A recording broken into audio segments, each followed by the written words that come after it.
Where's the future?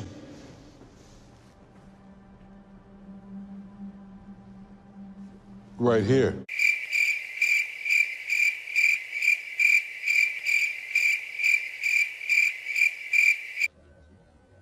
Nah, for real though. Yo, what's good? You already know I'm Ken Wall, and today you already know we gotta discuss the Google Stadia, and this time I'm coming straight off the dome, straight off the top, not scripted. Let's get it. All right, come to think about it, the last few videos I've been kind of beating around the bush. I've been being a punk a little bit, just tiptoeing around it. This video, we coming straight at it, and to be honest, I don't like the Google Stadia. This ain't it, Chief! Real quick, here's why.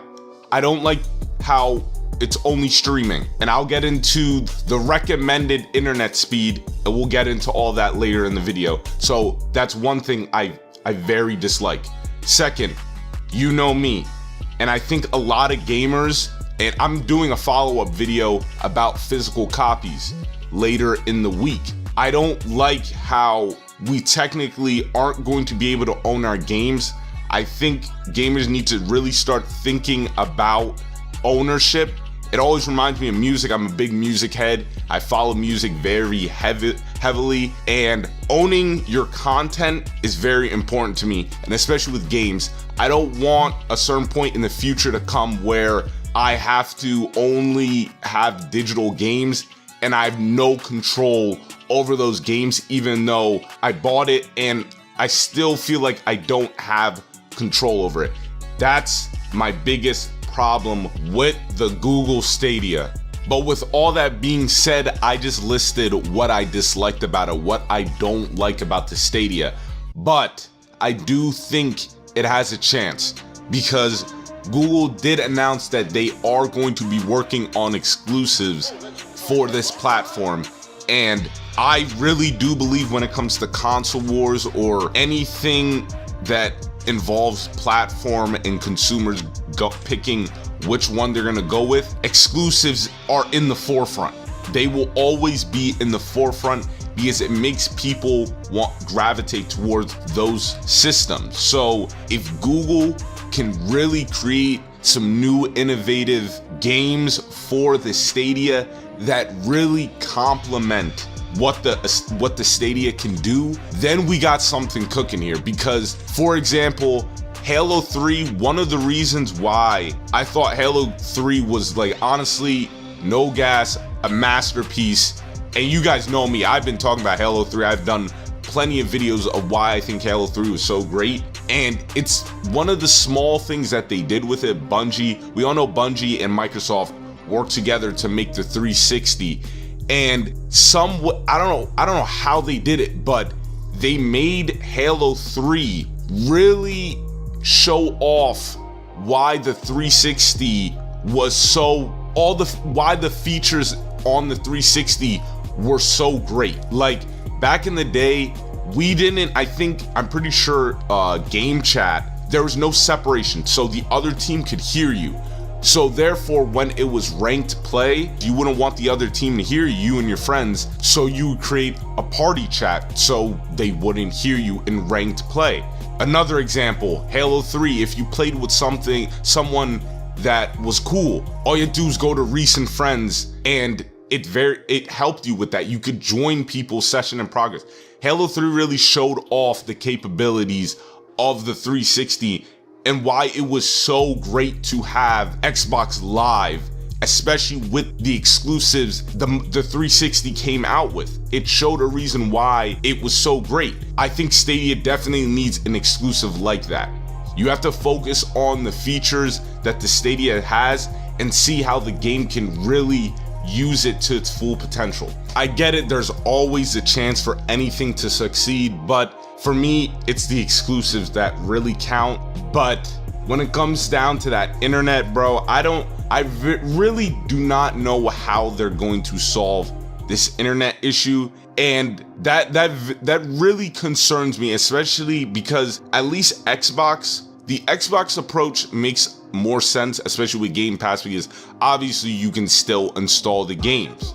But with Stadia, they're going deep, yo, they're going deep in, bro, full throttle with this streaming service where you have to have the internet. There's no, your internet speed has to be built for this.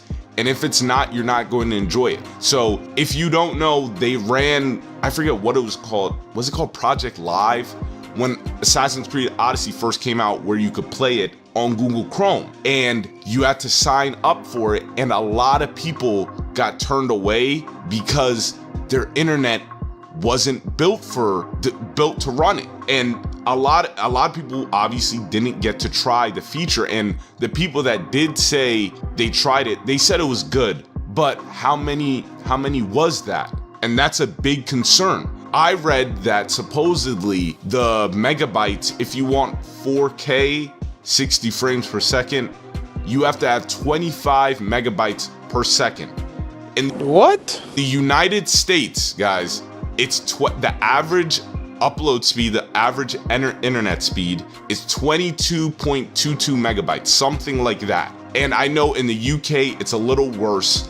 There's some countries, I think Singapore is one of like the best, but at least for me, a lot of people in the US, the internet speed is not that great. And I saw another recommended internet speed for, I think, like 8K. It said it was 30 megabytes per second. Bro, I'm out, man.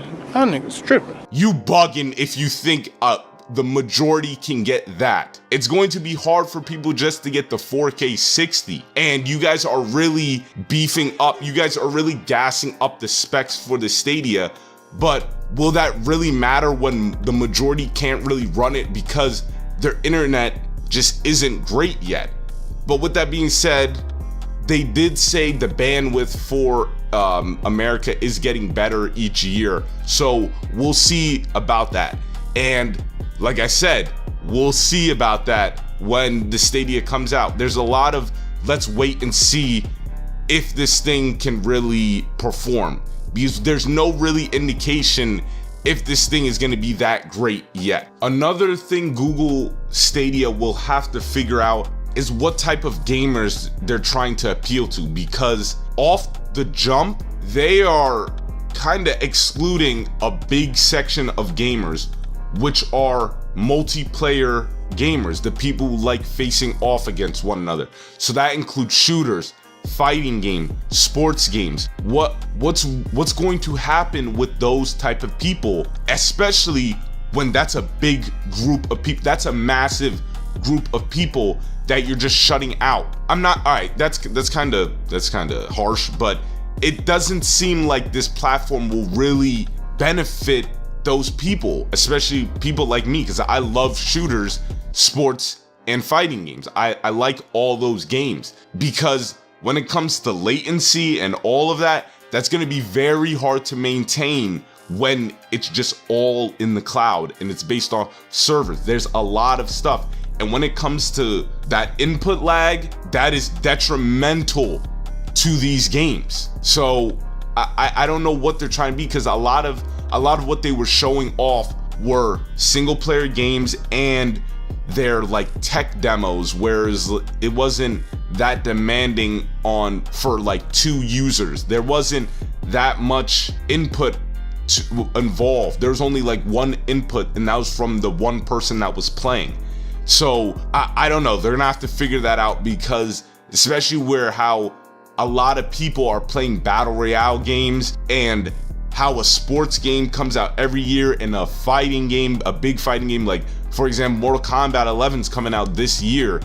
What will happen in the future? Are you really going to take that risk by shutting out those gamers? I don't know, and that's something they're really going to have to figure out when it comes to the Google Stadia, or it just won't last. To end the video off, I will say this: Google is not that stupid to cancel this project. You're not this dumb. I think this won't end up like Google Glass and in numerous of their other projects that were just canned. I think they definitely will stick around. I could be wrong.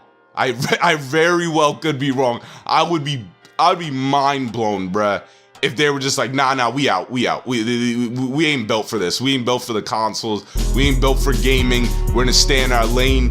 I would be very surprised if they jump ship. But I don't think they will. I think they will last.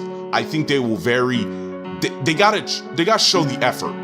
Effort will always, if you put in the effort and the work, people will respect you for it, and it will be shown in some type of way.